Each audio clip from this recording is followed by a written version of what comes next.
This is The Herd, wherever you may be and however you may be listening.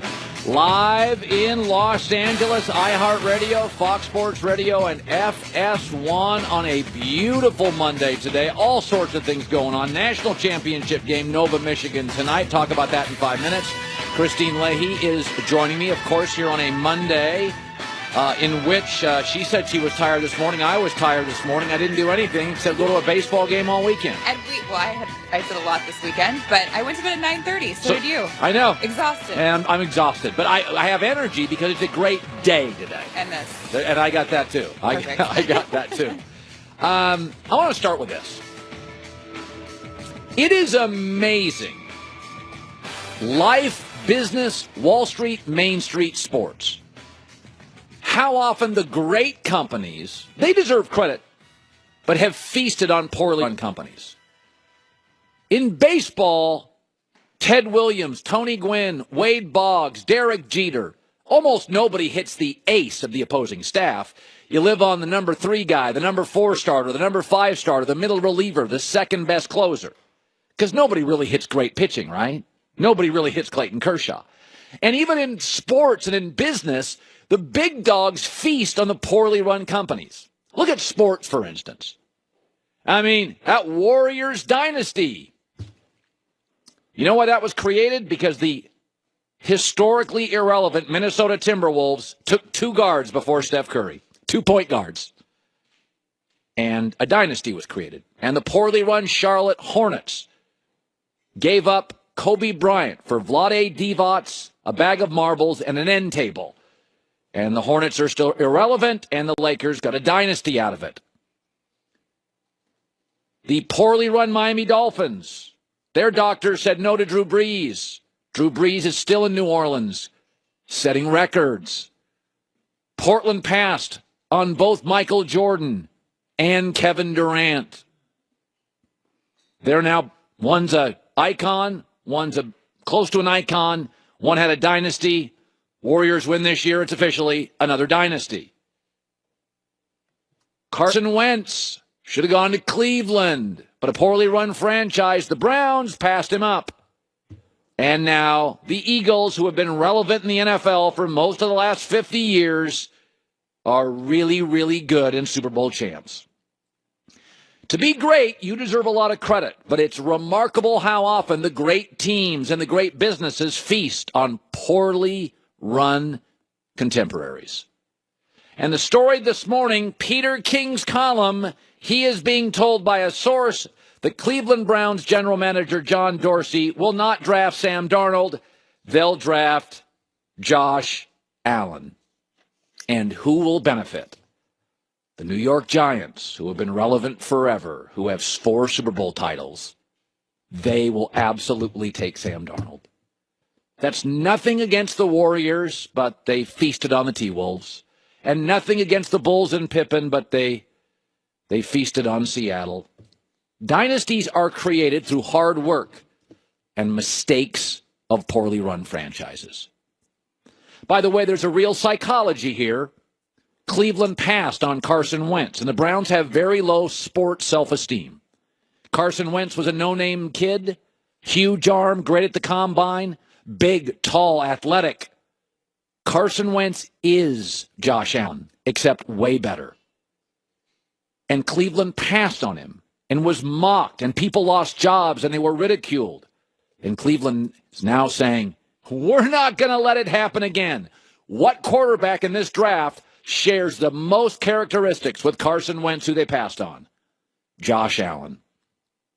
But I will remind you, let's put Josh Allen and Sam Darnold's numbers next to each other. Yeah, Sam played with better people, but played a significantly tougher schedule. Completion percentage, touchdown interception ratio, passer rating, wins, loss, yards per attempt. It's not even close. It is not even close.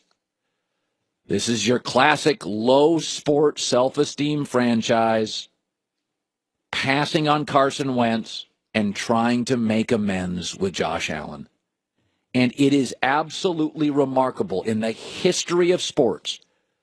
When you look at these dynasties, the Lakers with Kobe, the Warriors with Steph, How many teams, 23, passed on Aaron Rodgers? A lot of bad franchises that still don't have a quarterback. The decision here is a really easy one. And according to Peter King, John Dorsey's about to hand the New York Giants more Super Bowls. It's the way it generally works. Well-run teams, relevant franchises feast on poorly run franchises and irrelevant franchises. Let me shift gears to this. Tonight's the national championship. There's 3 college basketball programs it's hard for me not to root for because I know and like their coach. Gonzaga, Mark Few, Duke, Coach K, and Villanova, Jay Wright. I used to cover him. His son's name is Colin. You can ask him. His wife was pregnant. I was a local sportscaster, and the wife said, I like the name Colin. It's a true story. Gone on to have a nice career. Good kid. All Collins. Very predictably disciplined.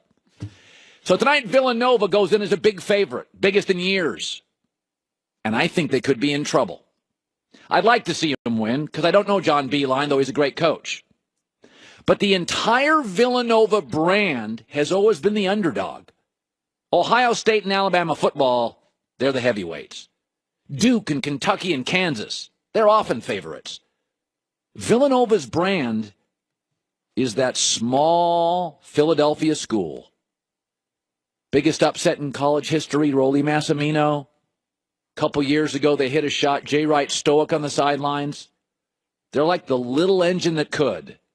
And tonight they're in the championship, and they're a big favorite. And I'm not sure how they're going to react. Michigan's got several things in their favor tonight.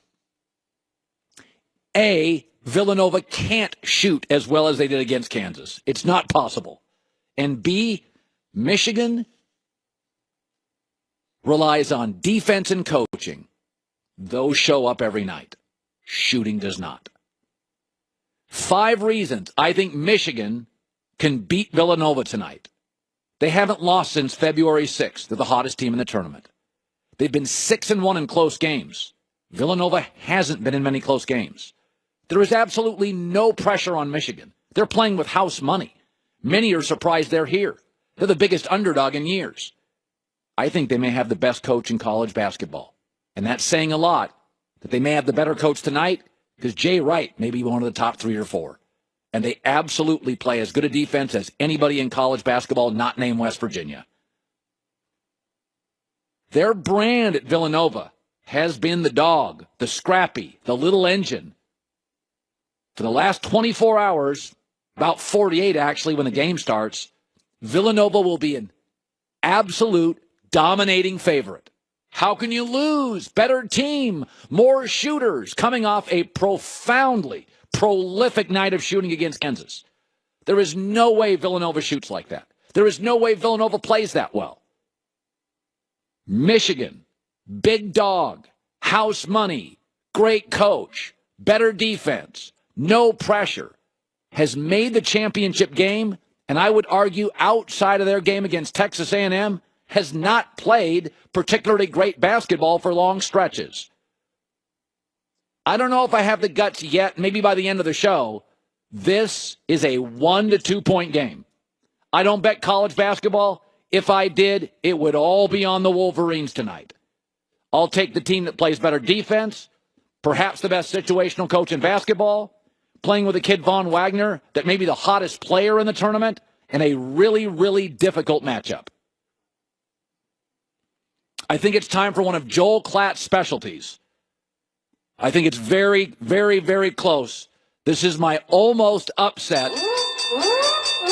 My almost upset alert. By the end of the show, I may call it. I saw that line, 6.5, and I went, no. If I bet college basketball, all my chips are on the Wolverines. I think Villanova's tight tonight.